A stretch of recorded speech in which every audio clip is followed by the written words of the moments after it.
biggest challenge people face was transitioning from the college life to a work life. Being the only person for my company, I'm the only one who's working in every department: finance, HR, marketing, trainer. First step will guide you and help you. If you fail, you will learn. A failure as a failure, you won't be successful. Take failure as a challenge and an opportunity to learn. So, do's, I will say, find your industry, prepare your resume, do a proper research, prepare yourself for an interview. Don't look for perfection. Don't look for a perfect plan or a perfect office or a perfect employee. Just start with it. I wouldn't say I'm an extrovert, but I am much better now. So myself, Gaurav Garg, and we welcome all our viewers to our show, Amazing Mentor. Today with us is Purvi Srivastava. She is the founder of Power Wave Skills. She is soft skill trainer and a career specialist. She works with students and employees to ensure one's longevity and success in the career with the development of soft skills. She firmly believes that to succeed, you need to sharpen your skills to maintain healthy career progress. As an accomplished trainer, she has extensive experience in delivering effective holistic career counseling and soft skill training to students, executives, internationally trained professionals, and other clients in person, and to nation and international clients. As a speaker, she helps people to transform their lives and empowers people to believe in themselves. It's a pleasure to welcome Purvi Srivastava to our channel. Welcome, ma'am. Thank you so much, Gaurav. It's a pleasure to be here. Thank you very much. So, tell us about your childhood and your hobbies which you enjoyed as a child. My childhood was amazing, very heart-touching because my parents was always there to support us. Kind of we were into a joint family. I worked to work with my father on a household things, right? Fixing fans and fixing other things, right? So that gave me an idea or the value of hard work and to complete the project on time and to finish it off if you have started. And my mother has always taught me how to be more patient and calm in any situation. I was the youngest in my family, so I was loved and pampered by all. I would say I have always a memory to cherish as a childhood. It was an amazing, I cannot ask anything more what I have got as a childhood. Hobbies, I used to play outside a lot with my friends. If I say in the sports, I love badminton when I was young. But as I said, I was young, so I was more involved with my brothers. Because all my sisters were older than me and they don't take me with them being the youngest. So I've played cricket as well. That was my favorite sport. Other than that, all girl stuff like playing with dolls and all that stuff was kind of like hobby, you can say. So, what about your schooling? So my schooling was done in two cities, Lucknow and Allahabad. In Lucknow, I have studied in CMS, City Montessori School. And in Allahabad, I have studied in Girls High School. Then my graduation and MBA, I did it from Lucknow University and IISc.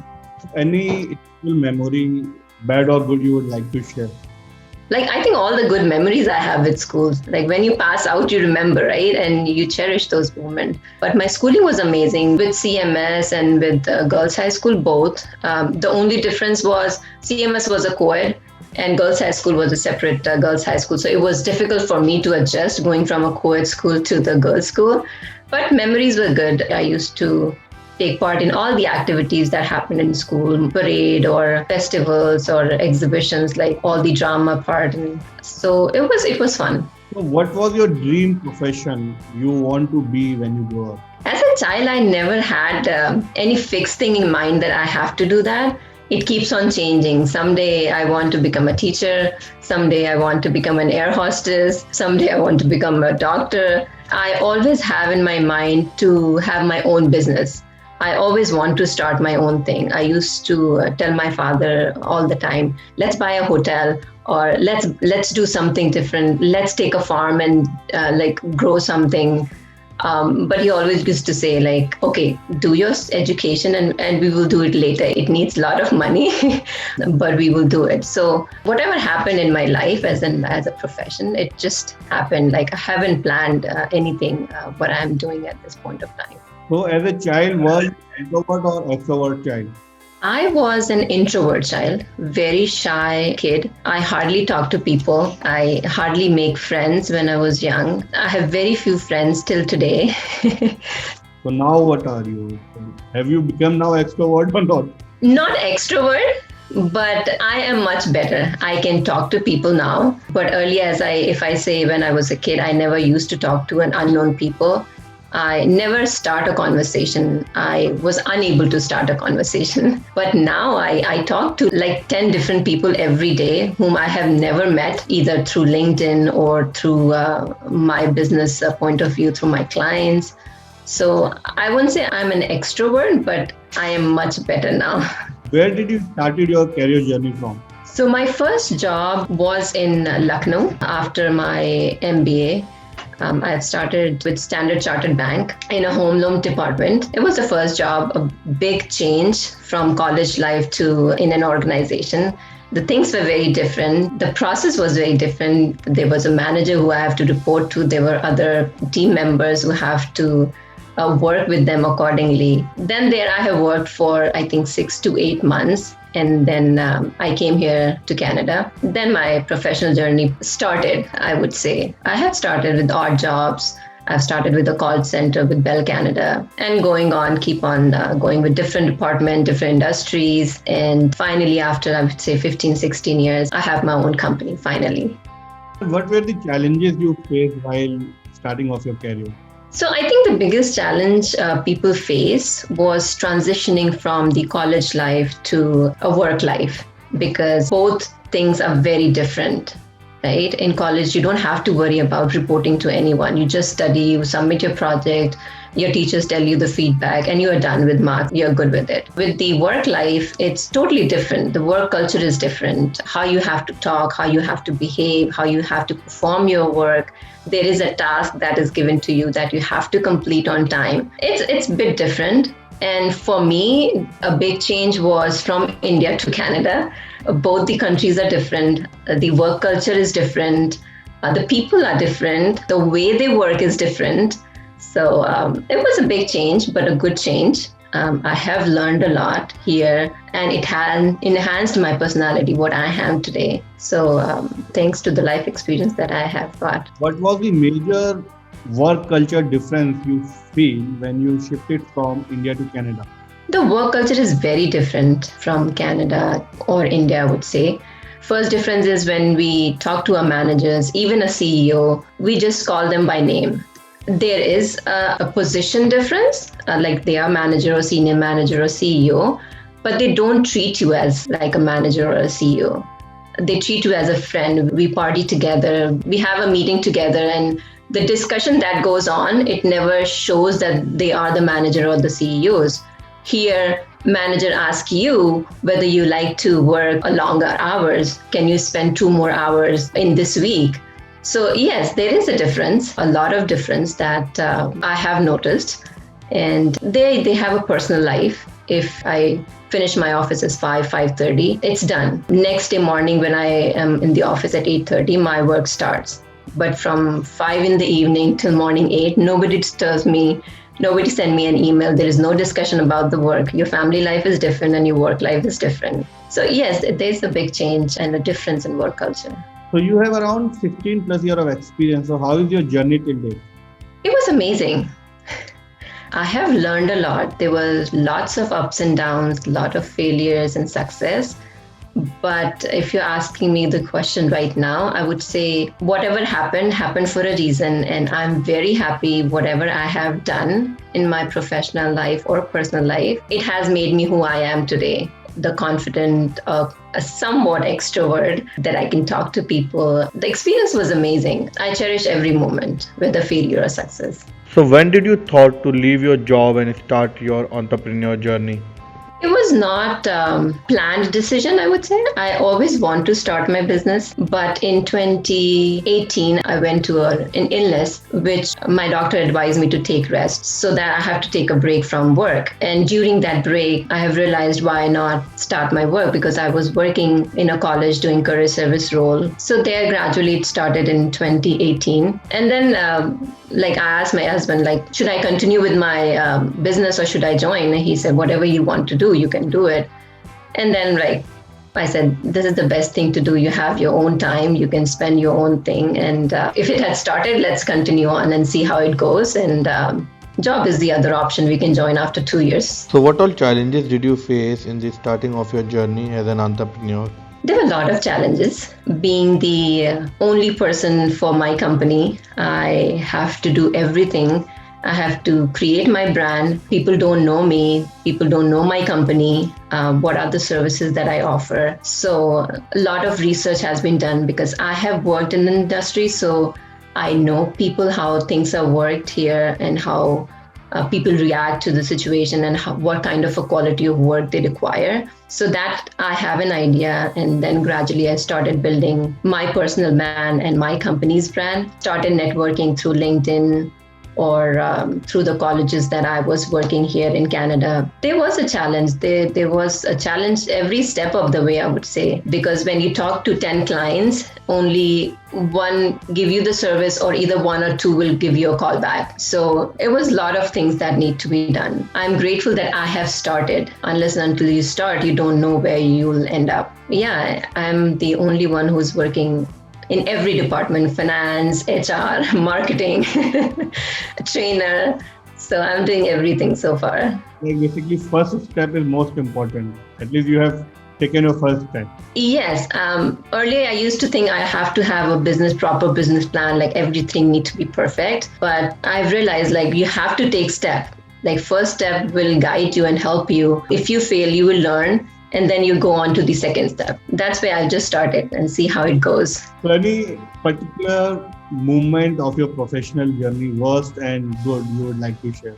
With my entrepreneurial journey, I can say the not worst part, but it's a challenge to get a client, talk to them. You have to run around people. You have to call them. You have to message them. But that's not the worst part, I would say, but that's the struggle that you do it. And that's the good part of it. If you get success, everything pays off at the end. Best part is I am the owner of my company.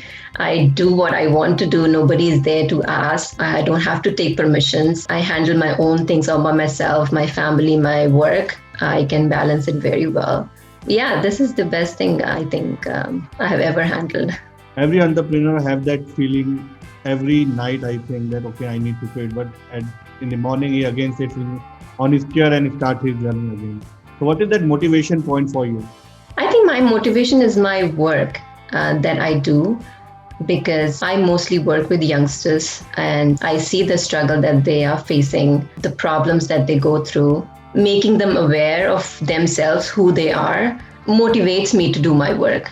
Because every morning, yes, there is a hard time. You think I'm not getting client. Why should I do my business? I'm not getting a fixed income. When you do a job, there's some income coming in at the end of the month, right? But yes, my passion, my work motivates me. And I always say, okay, let's help 2 students more and then we will see how it goes.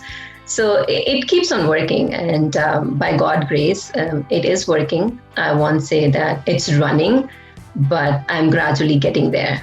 Do you have any mentor in your professional life? Formal mentor, I never had any. But if I talk about early stage, my father was a great mentor. When I used to ever had a problem in any situation, personal or professional, he was the one who helped me. But other than that, there are a lot of people who come along with you and you faced in your professional life, your friends, your family members. They keep on guiding me. I ask them, what should I do? The senior management are there, who are a great friend of mine at this point of time. So whenever I had a problem, I go and talk to them. I am having this issue. What should I do? And they help me. So as I said, if I have a formal mentor, I never had. But yes, there are people out there, friends and family, who always support me, guide me, help me, advise me, and help me along the way. So tell us about your organization Power Wave Skills. What all services a person can get when he contacts you? So Power Wave Skills is a training workshop where we focus to help students and adults develop their skills and live a balanced life with growth and harmony, I would say. The services that Power Waves provide is the career service, where we help students in resume building, job searching strategies, prepare them for an interview. The other services that I provide is communication skills. I have recently took the practitioner certification in mindset and resilience coach. So I do the resilience training as well. Every person is unique. Every person has a unique quality. It just we don't recognize our own abilities. So I try to be that person to help them to find their true potential. So, what all are do's and don't a student should remember while starting his career journey?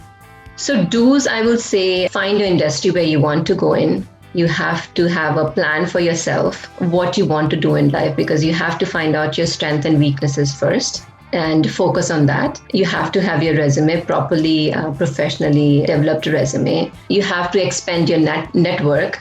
So you have to contact to people, professional or personal, to get an idea where you want to go and how they can help you. And continue to develop yourself, upgrade yourself.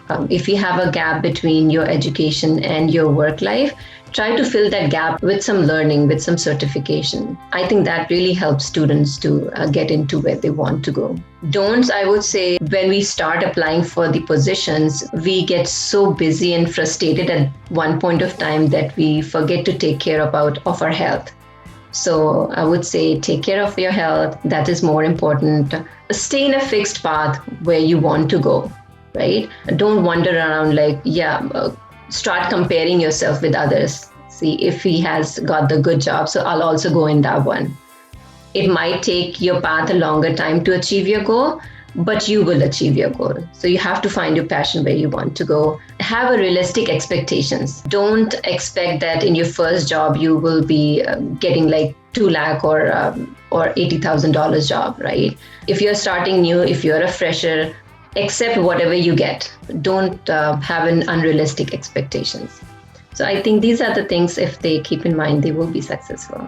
So, what's your advice for people who want to start their journey as an entrepreneur? From my experience, I would say at least get an experience in the field where you want to start first. Secondly, do a little bit of research of where you want to go and what is your end result, what are your future plans. But don't look for perfection. Don't look for a perfect plan or a perfect office or a perfect employee. Just start with it. Just take first step. And when you take that first step, you will get on to the second one automatically. Yes, you will fail, but learn from that failure. There will be challenges, learn from that challenges. But the most important part is to take action, go for it. Nothing is perfect in this world. So just take a step and go for it. So, according to you, how important is it to be happy? And what would be your suggestion to students to enjoy and to be happy in their life? That's a very good question. So if someone has to be happy, they have to know themselves first. If you know yourself, who you are as a person, what are your strengths, at which point you're strong at, you will be happy. Don't compare your life with others, what they are doing, because you don't know what's going on. If you're seeing a good big picture on an Instagram anywhere in Goa or anywhere in Mauritius, that doesn't mean he's happy, right? Stop comparing your life with others. I think that's the best advice. Second is you should be self-aware of yourself. Self-love is very important. And you have to find your passion. And when you know your strength, you will find your passion. And I won't say this is easy. You have to work onto it. That's the skill that you have to develop. But yes, if you know yourself and believe in yourself, you will be happy. No one can stop you. So now we will start our rapid round. Your favorite actor and actress? I think Ajay Devgan and Akshay Kumar. Madhuri Dixit. Favorite color? Pink and blue. Favorite destination? India. Favorite car? I'm not fond of that car. I'm good with every car, but at this point of time, I would say Tesla. Any one thing that you would like to change if you are provided superpowers? I think nothing. Life is beautiful. Things which are in your wish list? To have a successful business. Dream house? My house with my family. Second choice of career? There is no second choice at this point of time. I'm happy what I'm doing. At last, one line that defines you. I have learned from experience that there is no life regrets, only life lessons. And when you start believing that, no one can stop you. So if you are taking a failure as a failure, you won't be successful. Take failure as a challenge and an opportunity to learn. You will be successful and you'll be happy. Thank you very much for your time. It was a pleasure talking to you. Thank you so much. It was great talking to you as well.